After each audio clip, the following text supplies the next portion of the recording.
I had to stay with a homestay host. They Malaysian, they follow Muslim. Yeah. Their food is mostly curry and stuff. So yeah, I was having a bit of difficult time to understand and adapt to it. There was a time people come back and want a refund for a pack of chocolate. And he said, that's just not my favorite taste of chocolate. I want a refund. I want to change. And then he spat into my face that, What? do you think that I need to have a receipt? It was a Kit Kat. Oh, fucking Kit Kat. What is up, guys? My name is Hammy, and welcome to the Hey Hammy podcast. Today is my first guest. Thank you so much for coming out. His name is Tom, an international student from Vietnam. Yeah. He has a very interesting story that I didn't expect you to be this kind of person because me and Tom met when we had to do a podcast for our school, and I was like, I have to interview you for myself. Yeah. I had to. And I wanted to share your story because I think a lot of international students or just students in general would definitely benefit from your story, and like it'll be really, really nice to share to the world what your story is over here in Australia. Yeah, more than welcome. Yep. So dude, welcome, man. The first question, you're from Vietnam, right? What Yeah. made you decide to come to Australia? Yeah, so my mom's friend coming over for a dinner night, and then she shared how her daughter get into Australia and how she study, how she got adapted to study abroad. And then it just came naturally to my mind like, oh, that could be an option, yeah. Like study abroad might be fun. So I went and do all the research about Australia and then find if I'm eligible to go. And then I had a long conversation with my mom and dad because they were so worried because they didn't believe that I could be independent. How were you at home? How were you at home? I think there must be a reason. Just go to school and then come back home, go to school, come back home, rarely come out with friends, or like coming home at like 10 p.m. You know, typical good student and Okay. good son. Coming So, home at 10 p.m., typical good student. What were you doing until 10 p.m.? Studying or? sometimes I just went out for cinema or like just to having some street food with my friends, but can't go over 10 p.m. because my parents would be very worried. So that's my life back then. So there was less chance for me to make decision. That's why my parents see me as not really independent, and I didn't really involve in arguing anything. I would just like agree to most of the things my parents said. So that was a typical Vietnamese student Yeah. and child. So I made a lot of effort to persuade my parents that I can do it. I like to be studying abroad. And also about my studying back then in Vietnam, like I was realizing at the really early stage that I somehow doesn't fit to the curriculum there pretty much. So, you know, studying 13 subjects for a year, having the same class, seeing the same people, 50-ish student in a class. It's very overwhelming, very competitive with the score, grade, and everything. So I think studying abroad is more for me to show off myself, doing what I like, having the chance to make my own choice. So yeah, this was a long conversation, and then I came to the step of doing all the documentation, the visa. What year was So- this? Sorry, What year was this? 2016. 2016. Okay. Yeah, when I was doing year 10. And then it took a year to make everything happen, which is the middle of my year 11. Like I took my first flight to Australia. And then it was unfortunately back then because I couldn't have a chance to get my English certificate of IELTS or PT because it was very rushing. I had no time for doing that because the study load was so crazy, and I had to do tutoring class even like after school and stuff. Like every day, it's just very heavy lot of studying. So I came here and I had to start from zero, Yeah. doing English course again for 6 months. Oh, you had to go through like an English course. Was it for the like the English requirement? Yeah, because Okay. I didn't have any proof of English proficiency Okay. back Yeah. then. Yeah. So that's what I have to do to make sure that I'll be fine when going to high school here. So it was really fun 6 months. It was chill, relaxing, Mm. and all I was studying about was just how to communicate, what to expect on the curriculum at Australia, and how to prepare well for it, because I would be going straight to year 10 afterward. So that was the time where all the culture shock came, because I had to stay with a homestay host Okay. because I was under 18, and that was the requirement that I have to live with a host family to take Uh, care of me.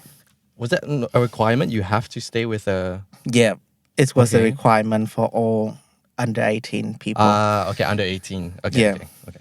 So I was like 17 age that year. And then um, I had to change many host house because the complexity and stuff. If you want me to talk about it, Yeah. like Yeah. Sure. happy Go on. later on. Yeah, so I first start with a Muslim host. Okay. So, Very back interesting. in, What was yeah, like their ethnicity? are they Malaysian? Malaysian. Okay. Cool. Cool. And yeah, they follow Muslim. Yeah. Yeah. So their food is mostly curry and stuff. So That's not the Muslim thing, right? That's just them being Malaysian. I don't know what curry they've been cooking. so yeah, I was having a bit of difficult time to understand and adapt to it, because I didn't really aware of the complexity. Like, they would expect me to have a minimum volume when I'm talking to other people, even in my room, because they need to pray. Yeah. And their house is one of the people that gather everyone to their house for a feast, dinner, and praying together. So I have to keep quiet most of the time. Mm. And then for the laundry and stuff and thing, they try not to touch, because like they're supposed to, but Mm. because of their religion, they was really hesitating to do my laundry and stuff. So it was so difficulty. It was so difficult to But was talk it to them. like that family? Did they like subscribe to this, or they So had to like? they subscribe to the school. So Uh, every time new international student come, they would contact the school would contact them to see, oh, do you still have available rooms? We have a few international students coming, so they ask for a reference. I'm not sure about if they can choose which student yeah. they can take, but literally they have a contract with the school. Yeah. So Okay. yeah, so it was a bit difficult, and there was a bit of debate back then, because just literally I can't understand how Like they were strict they speaking. are. Oh, how strict they were. Yeah, because sometimes it's just unexpected rules come out. Mm. Like, even if I'm walking inside the house with my shoes, and if it's the outside shoes, then they're not happy about it. If I buy extra milk with like full cream, or like any type of, they have a preference of food they have, but if I ever store it on the fridge, then it's gonna be a problem. Oh damn. Yeah. Okay. So I spoke to the school and say, might be I want a new house. New house. Yeah. Yeah. Yeah, it was so hard at the beginning, because I cannot change the house with the reason of I can't fit into it, because Australian, they encourage multicultural Yeah. Yeah. understanding and like adaptability. So they didn't accept my excuse or reason Yeah, back reason. then. Yeah. So until they find out that the host wasn't really doing what they supposed to do in taking care of me, Mm.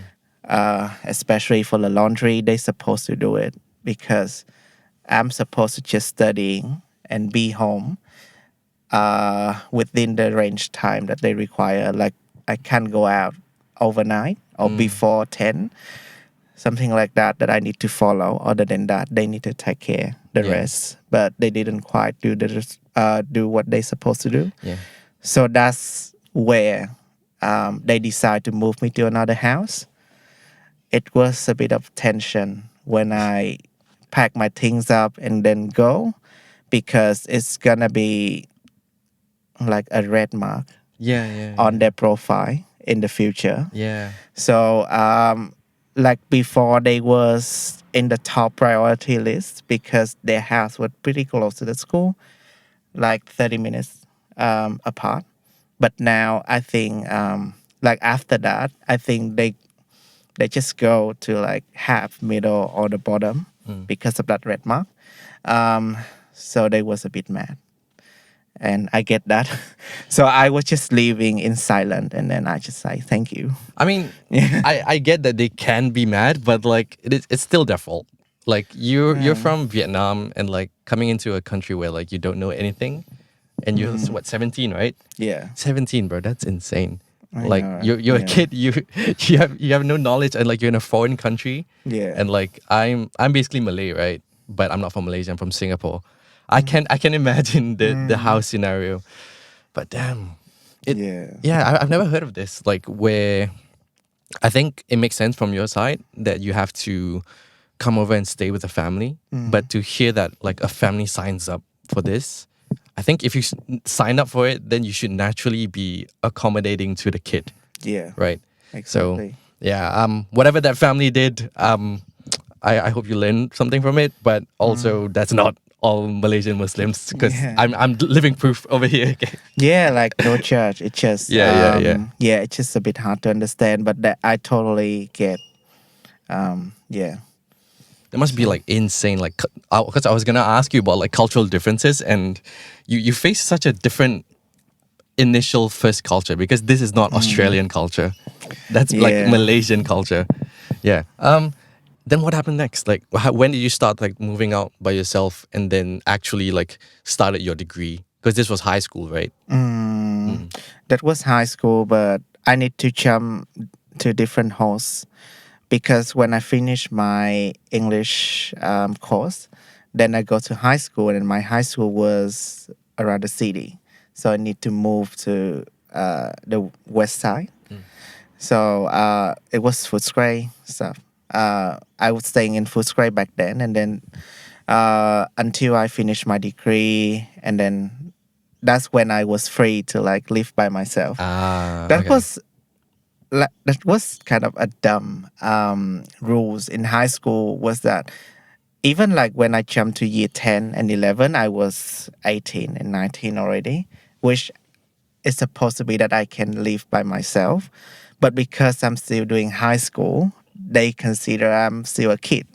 So I need to still live with a homestay host. Yeah. It's like, it's like no offense, but I could have been more independent Yeah. earlier. Yeah, that makes sense. Like not until 2000 and 2020. That was when I moved out, and then I lived with my auntie. Yeah. It was much better. Yeah. Wait, but your auntie was already there. Yeah, she's been living here for like 30 years plus. So why weren't you allowed to stay with your auntie straight away? Because technically she's family, right? No, because she just a friend Okay. of Okay. my father, of my parents. Yeah, not So, directly related. Yeah. Okay. So that I makes call sense. her auntie, just like Yeah. the roles, but Yeah.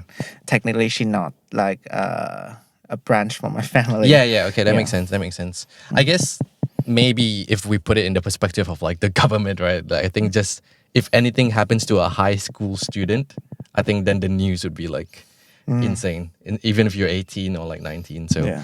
I don't know how that would work. But all right.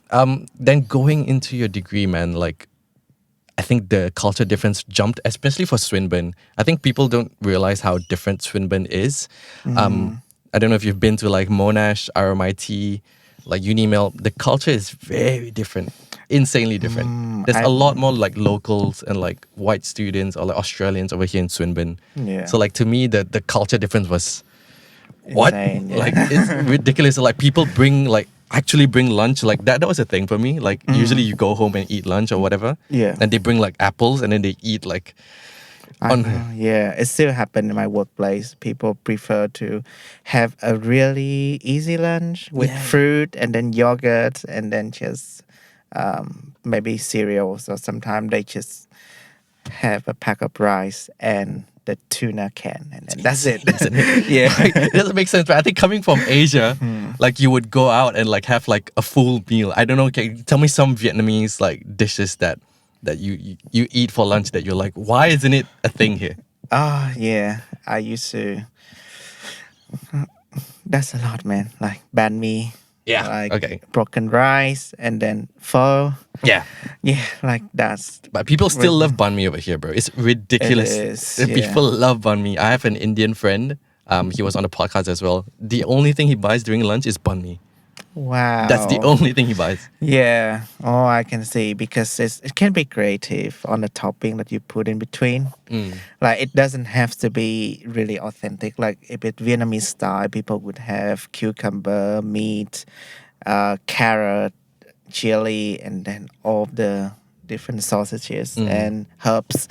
But I used to see like Australian people make it just more simple. Like they just put ham in between and that's it. Or the You find that annoying? Yeah.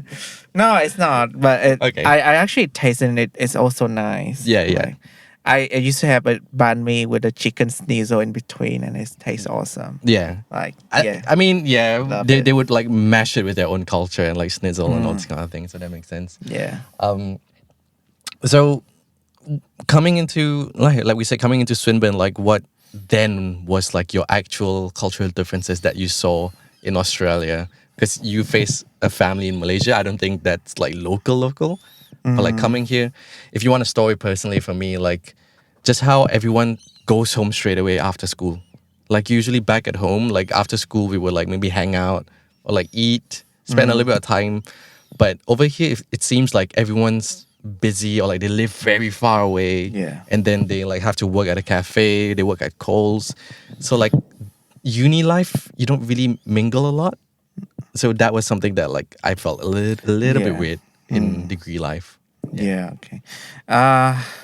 It was kind of unfortunate for me. Like when I first started uni, I got my first week when the semester started, and then it goes totally to lockdown. Oh yeah. So God, that if you're sucks. asking about like how I start uni, that's what happened, Yeah. man. Like, oh shit. Like, Yeah, you can talk just a little bit about like the lockdown. I think everybody knows about this, but you can. yeah. So the lockdown came, and I remember that was a massive maintenance weeks for people to shift everything to online, because back then there was like hand printed copy and stuff.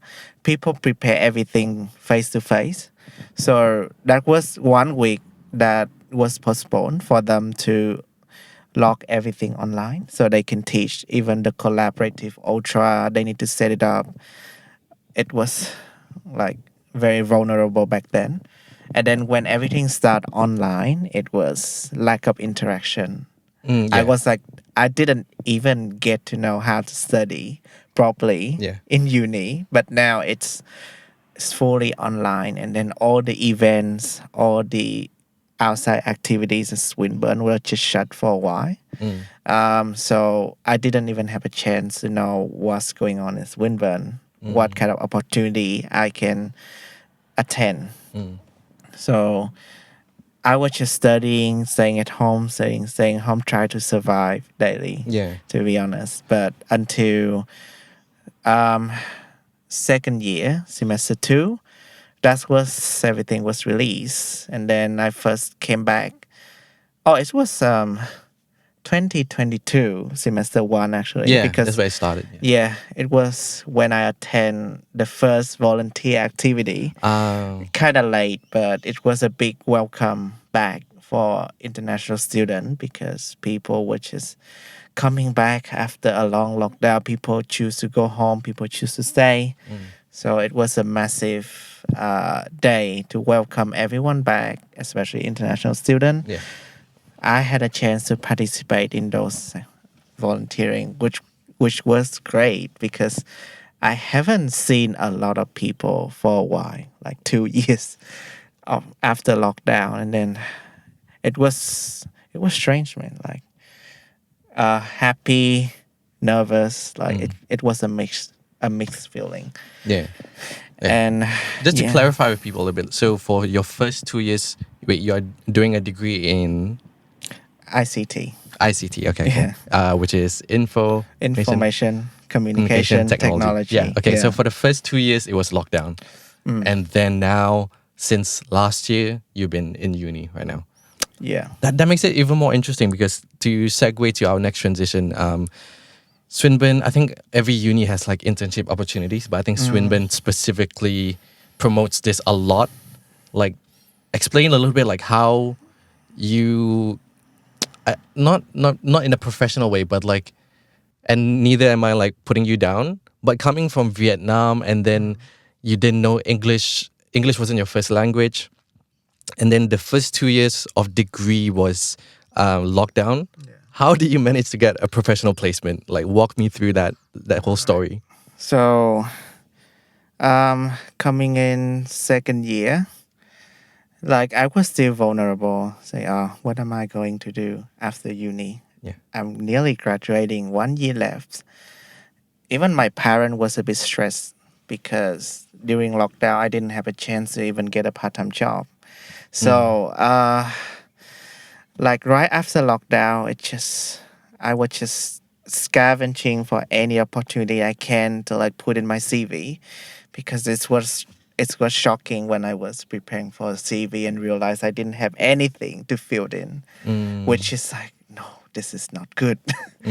And then I started to do volunteering. I start to try to apply for a ambassador role in Swinburne, which is just about marketing and going to different high school or different career hubs to give information about Swinburne, about the course, about the facilities, about the culture and stuff, trying to get people involved in the open day, which is the goal. And so obtaining all of those opportunities, I try to seek advice from employability team of Swinburne to about the professional placement program. I first heard from a friend and she actually secured one, like one semester earlier than myself. And then I tried to apply but failed for the first intake, and then I try again for another intake. You applied through the website?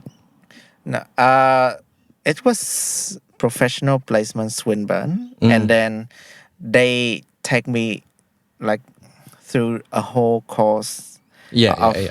it took like 2 weeks, and then they give me a site called In Place, which where all the recruiter posting up jobs. Yeah. It was exclusive for professional placement student. Yeah. Okay. So so they released jobs and internship roles in there.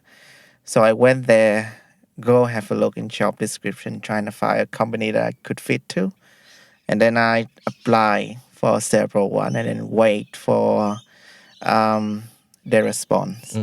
And lucky that I got one. And then I went through the process of 2 interviews. The first one was, I still remember, I was on the train. On the train? And then I got... On call. No, yeah, I was on the train and then the manager called me and then, do you have 10 minutes for the interviews? I was so nervous and I was like, can you give me 10 minutes to just get off the train because it's really noisy here? And then he said, sure, yeah, I'll call you back in 10 minutes. And I was oh shit, I shouldn't have done it because what if they don't call back? Yeah, Like, yeah, yeah. I felt so stupid. And Yeah. then after that, I got off my station and he actually called back. And then Okay, that's good. That's good. I was like, thanks so much. I thought you're not going to call back. And then I had a conversation for like 40 minutes because it was, I was in the mood of like talking. So Yeah. like I answer all the questions in the interview and ask so many questions aside. So it ends up 40 minutes instead of 15 minutes. And then I was selected for the next round, which I have to come to the company and then there will be another person there, which is the director, Yeah. to interview me as well. And then everything went smoothly. It was a fun experience because I was working in Woolies at the same time. Okay, wait. You're already working at Woolies at the same time.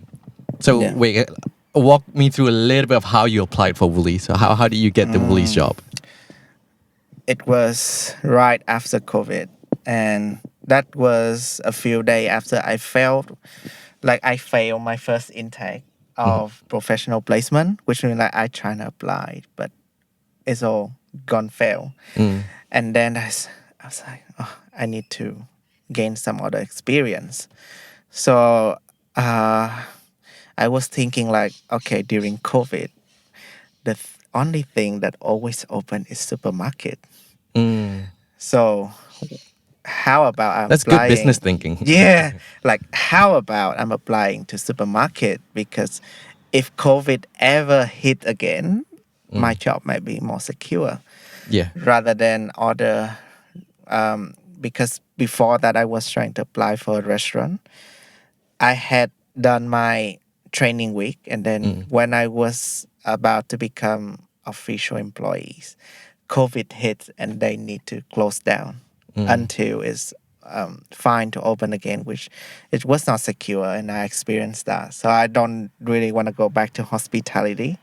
So I choose supermarket instead, and then lucky that they was on the high demand of finding people. Yeah, they were, yeah. And then I didn't even think that they would give a chance to international student, but I was just gonna apply before other options. I got other options lined up like pizza or bakery Yeah. or like other car or self-service that I like washing car as well.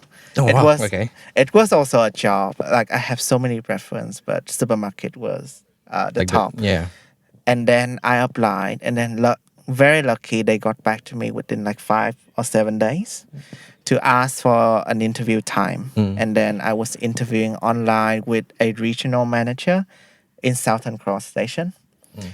And then it was a quick one, 30 minutes. And then I thought I was gonna fail because he didn't have any question for me like afterward.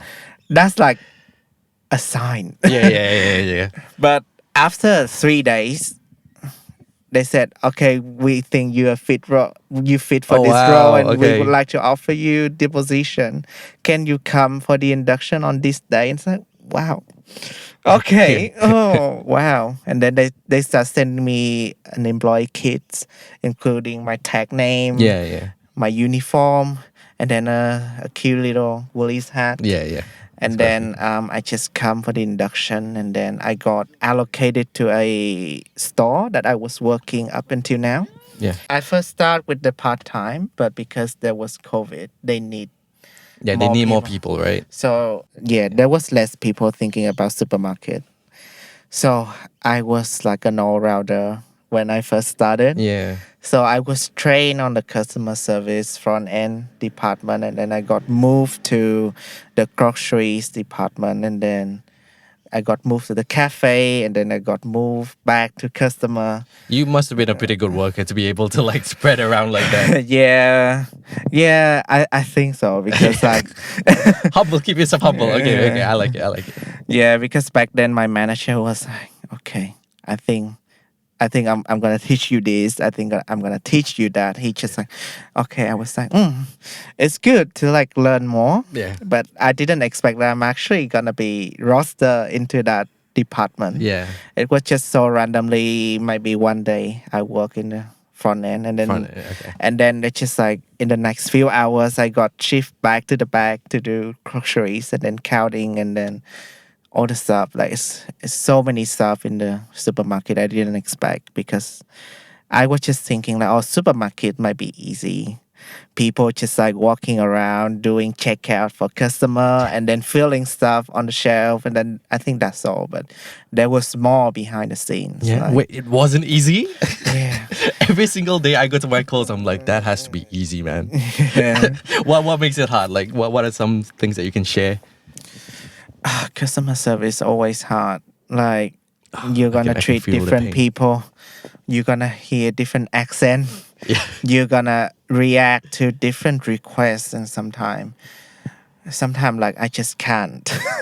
Like people come back and complain. There was a time people come back and want a refund for a pack of chocolate. Okay. And then I was like, why? What happened to the chocolate bar that you want a refund? And he said, that's just not my favorite taste of chocolate. I want a refund. I want to change. But did he open it already? He didn't open it, but he cracked it. So it was cracked inside. Oh my god. So I was like, okay, let's do this. Like, do you have a receipt? And then he spat into my face. That, What? Do you think that I need to have a receipt for wait. a single Okay, wait. piece of Be- chocolate? Wait, before we go. What? That. What chocolate was this? I still remember it was a Kit Kat. Oh, fucking Kit Kat. Who doesn't like Kit Kat? First of all, this guy must be lying. Who doesn't like Kit Kat? Yeah. This fuck. And he wanted a refund for the money. Did he he just bought it and then he instantly came back? Or Like- it was like a few days? No, he like instantly come back. He will instantly come back. Okay. But it wasn't from my store. Ah. It was like that I found out like afterward. So during the conversation, I refused because he didn't have a receipt. Yeah. And given that we don't accept refund for change of mind, that's the policy. Yeah. I was trying to explain to him, and then I think he had nothing that he can argue back. And then he stopped yelling, and then he making a mess there.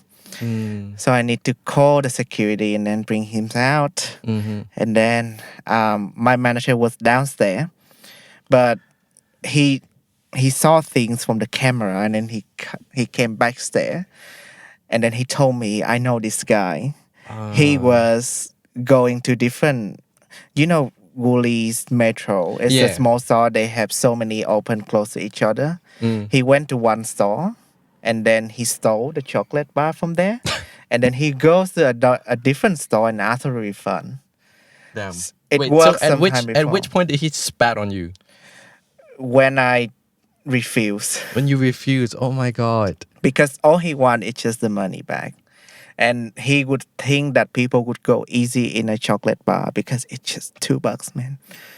So Oh my god. What do you get, like any return for yourself? Like anyone helping you out afterwards? Like no, is like that- the security just pulled him out, and he had to leave without any refund. Damn, that's insane. So yes, That's probably one of the most insane stories that I've heard for an international student working in part-time. yeah. Yeah, but I mean, business-wise, still, it's stupid for you to steal $2 and then ask Yeah. for a refund. Like, I bet you can just sit outside and ask someone for $2. That's Yeah, easier than I doing what know. you did. And then I hate the interpretation of people. They, for the shoplifting people, they always target Asian people standing at the front end because they think like, okay, I would not have enough English to argue back, or I might be more frustrating because they would be furious. Like they just play the psychological game. Yeah, Like yeah. if they come with a furious mind, and then it could spread out to other people. So that's how they always try to attempt. But it was a good experience. It's my first case that I solved ever. And then I was more cautious after that. It's more about teamwork. Like Yeah. because I'm not supposed to stop someone shoplifting. That's not my responsibility. But we do whatever we Yeah. can. It's not But our responsibility to like chase after them, anything like that. yeah, that was something really hard back then. And then yeah, it happened literally every day. When did it happen? Like after a week that I start. After a week that you started. Oh my Yeah, god. when I just got familiar to Oh, all the that's stuff. insane. Yeah. But how traumatizing was it for you? I mean, you're still working there, so I'm assuming you have a good team and like there's a lot of good communication going around, right? Yeah, I was furious at the time because I thought, I was bringing my culture in there because the hospitality level of Asian is really high. Yeah. So I think that I can be rude to customer and I should avoid saying no. But my manager was saying that it's fine in that kind of situation. Yeah. We don't do that with Dochi people. Yeah, So, yeah. it depends on the because if it's- customer. Yeah, it depends Yeah. on the customer because like Yeah. what I've learned from working in retail as well is like if the customer is those like older people or like they're just angry, just give them what they want is better than arguing with them. Yeah. Yeah. If it's like someone young, like a teenager, like, no, this was this price. It's like, Yeah. no, like be firm with them. It really depends on the situation, right? Yeah. And that's something that you won't be able to learn until you start working. Yeah. Because you would correct. think like in the Yeah. rules, like just follow the rules, but no, life doesn't work that way. It's very situational, life right? doesn't work that way, and sometimes we don't make exceptions. Sometimes if it's donation, we can't even do it. Because, Yeah, of course. Yeah, Yeah. because some people just come and wanna buy something with cheaper price just because they say I'm gonna give this to the homeless. You need to give me discount. I'm doing something good, and I was like, sorry, ma'am, I don't have the proof. Yeah. How do I know that you're gonna do that for donation? But basically, for the rules, we cannot downprice the product Yeah. ourselves because that's against the policy. Yeah. We can only downprice if that's a damaged stock or that comes to expiry date. Yeah. So that's the only two reasons that I can do exception. But Yeah. other than that, no. And then she was a bit mad as well. And I was like, maybe you can come to other shop when there are managers that can tolerate that, but sorry, not here. Yeah, and Like, people have she's to left. understand that as well, right? Yeah. Like, different managers have different working styles, but some people take advantage of that. They I know. purposely ask for a different manager because Yeah. they know there are some nicer managers. Yeah, because they think if it go escalate, they're gonna get what they want. But Yeah. sometimes it's not gonna work that way. Yeah. Sorry. I don't know. In my opinion, it's like, yeah, you can get what you want, but is it worth it? Like, it shows your character to be like, why? But yeah, dude, part-time work, man. You really just never know what's gonna happen in part-time never work. know. You would think sometimes it's just very simple, but the stories that you get behind it, it's just ridiculous. Yeah. I never know if I have an easy shift Yeah. someday. I wish I have, You but must, no. you must have been scared like after that one day and like, what's gonna happen tomorrow? Yeah, but lucky my manager is really understanding, and then he usually support and then explain and then share experience. So like after 1 or 2 months, I was really strong in my communication and customer service, and then we keep working up until like a year, and then it was sad that he changed store last year. I guess not the bad stories, but like the hard times really, really teach you how to be stronger afterwards. And like if that didn't happen to you, I think I wouldn't be talking to you to be the person that you are today. So in a weird way, I'm sort of glad it happened because then now you're like much stronger than you were back then. Yeah. Yeah. So let's transition that to the transition of you getting that professional placement, right? So you've already went through this, and then so this happened before you applied for that professional placement, right? Yeah. Yeah. So I guess that story really like pushed you to get this job. Which do you want to elaborate a little bit about this job? You don't have to say the company or whatever, but just like maybe what you are doing in this professional placement to give like hope for international students who are looking for like full-time jobs or like because you've already secured a position for yourself, right? Yeah. Okay, that's really, really cool. So you want to explain a little bit about that story? So just start from I get the job. It was another culture shock because I moved to a complete professional workplace, which everything that I do, everything that I present is need to be at a certain level of professional. Yeah. So when I start the placement, it was all right for the first week. It was the greeting. It was a lot of food, a lot of Are you talking about that like hello, how are you? That greeting or yeah. like I was never like that before, but I'm it's sure you've seen those memes, right? Like on Instagram Reels where they're like, "Hello, Tracy, how are you? Good yeah, morning." Like, exactly. I was like, heck, I need to do this every day. yeah, yeah, What? Like, but it's becoming the norm because people do that every day. yeah, yeah, Like, good morning, morning. How are you? yeah, Hey, hey, hey, hey. Walking in the company, walking through the desks, yeah, saying hi to people, so that they know that I still exist. yeah, yeah. Right.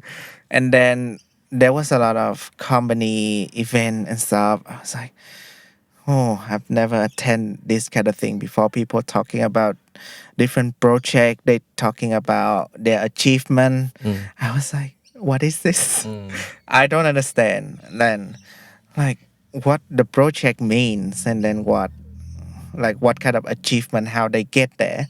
It was just like they just summarize it in a short story. People that were working before that, they definitely get it, but for a newcomer, nope. Yeah, yeah. So I start to ask a lot of questions and stuff because I was really struggle even with the task given to me, no deadline, no proper expectation. So I was just doing until what I think is good. Because back in uni, we got the marking criteria. Yeah, yeah. We know where we're heading to. We know if we're gonna get certain marks, we're gonna head to that criteria. But in workplace, it's different. It depends on interpersonal skill a lot, like how you interpret things, how you see things, and how you come up with a result of a certain task. It's really something that people can judge and then can give you more tasks or not. Yeah. So, but I was really struggling for like the first couple of months because I need to figure out like where my strength at to receive certain tasks and try not to say no because until a time people would be like, oh, I don't trust this person to give tasks. Yeah. So we're gonna manage those expectation and perception in the workplace, especially for corporate job. So yeah, after like 6 months, I was getting a bit there because I kind of understand how the company works, what kind of structure, what are people roles, who should I reach to for certain things, and then I start to be more professional afterward, then working with a client, working in a project, and master my IT skill, mostly in communication and stuff. And that's when I realized communication is so important. Like it's not just only for my current job, it's for everywhere. Yeah. If people know how to communicate well, they even get further in their career without they having the skill set at the Yeah, beginning. correct. Yeah. So yeah, that was some lesson that I learned. And then I just start to improve my communication alongside with my other skills because it's sometimes it's better to like show up talking something that make people interested Yeah, yeah. rather than working really hard behind the scene when no Correct. one knows it. Yeah, correct. So Like sometimes you just have to like show your presence and then people are like, oh, he's here. Instead of just working hard quietly. yeah. Yeah. That's so different from uni. Because in uni you got certain assignment. If you submit that, people gonna know that oh this guy do that. Yeah, I guess it's a And then, very weird yeah. reward system that growing up, especially in school, like, yes, school is tough. Like, let's not dismiss that. But all the assignments, everything is given to you. You just have to figure it out and you can do it at home. And like, you can be rewarded for that. Yeah. But when you're working in an environment where like you have to work with other people, it's the opposite. Like, this will never work. Yeah. Like overtime is okay sometimes, but if you constantly go overtime, which means that you're not committing to your work like uh, efficiently, Mm. because people work, it's the 9 to 5 job, so you're supposed to commit to all your works within that range of hours. And Correct. if it spill over, which means when people look at it, they would think that you're working slow. But that's only that you are the only one who knows how struggle you are. So yeah, it's a lot to manage perception. Mm. There was a time it's all about perception, because people are not gonna they're not gonna have time to understand how difficult you are in that role and stuff. There was a time I was doing IT support desk. It was one of the hardest job ever, because if people have an issue, they're just gonna come up to you and expect you to solve in the day. You're gonna push back all your works and resolve that, and which mean that it got spilled over and over. And then when people look at it, they usually judge the result first before knowing what's going on behind the Yeah, correct. scenes. Yeah. So yeah, that's where I start to learn how to delegate and then communicate beforehand. I was like, yeah, and I start to have a conversation with my manager, something like, okay, given the momentum of this job, like that, you're gonna expect that I'm working overtime a bit to meet the expectation. So I just need some advice how I can manage this and stuff. And then he actually divide the workload for me, and then he teach me how to delegate and ask other people to do it and stuff. And then it turns out it works fine, because I was really just holding stuff for myself and trying to Mm. complete that without seeking assistance, because I was under the impression that everyone might be busy and then I'm just bothering them. Mm. But in the corporate job, we gonna make connection to make Do that you thing think that that was easier. something you learned over time as you like work over here? Because I feel like it's a very Asian mindset. Personally, for me, that's how I Yeah. feel. Like a lot of, even back at home, like me and my friends, like we usually don't ask for help. We don't do it until we're really gonna die, Yeah. and then we start to ask. Yeah, that's the mindset. But I see that people here, when they start receiving a task, they would ask for all the details that they could, and Mm. then they state clearly that, okay, I'm gonna do this, but it's gonna take time. You're gonna expect that from me. Yeah. Like they just outline the clear expectation, and then at the end they're not gonna get judged for that. Because if you keep silent, people would be like, okay, this guy can do it. Yeah. But if the result turn out that it's not meeting the expectation, they're gonna be like, oh, I thought you were able to do it, but why is it turning out like this? Mm. So it's all about communication. It's all about communication, man. And then, Yeah. yeah. So I learn about communication more than I do my tasks. Yeah. So I would say seeking professional placement, it gets you really ready for the job market. Mm. Because if you start at a fresh graduate, you're gonna just experience the same thing. But if you experience it earlier, Mm. it's gonna be easier if you're finishing that professional placement and come to another company, another culture. You know what to expect, Yeah. because it's gonna be the same thing with not just the career that you're seeking to, because working in an internal environment, that's something to be expected. It's all about communication. It's all about how you get along with other people, how you seeking help, how you make use of the management level. So it's all about that. It's not just about how you working hard and wait for the incentive. So yeah, it's called work prioritization and Yeah. organization. And I think the most important part about, I was gonna ask you to give some advice, but I think you've already said everything that you possibly can. But I think the most important thing that people have to take away from this is that whatever that you said has to come from experience. It's never gonna come from just like you listening to this podcast. Maybe you can have like an understanding. Ah, okay, cool. But you would have to be in a work environment to actually apply this. Yeah. Yeah. So the only thing that you should take away from this podcast, I feel like, is after listening to this, go and apply, go and do more jobs, go and do like Yeah. more volunteer work to be able to get to where you are at right now. Yeah. Because I think exactly. as someone who, I think you have to give yourself credit because like coming here from 17 years old to not having like, you had to study English first and then you can study like proper, like High school. high school. And then now you're working at Woolies close with your manager and then you're doing a professional placement. You've really come like a long way and like you got to stop yourself and like give yourself credit for that. Oh, thank you. And then I think, yeah, I'm just excited to see where you're going to go next, you know, because I think I think right now you're just like in the company and just going to figure out after you graduate and then see where things are going to go, right?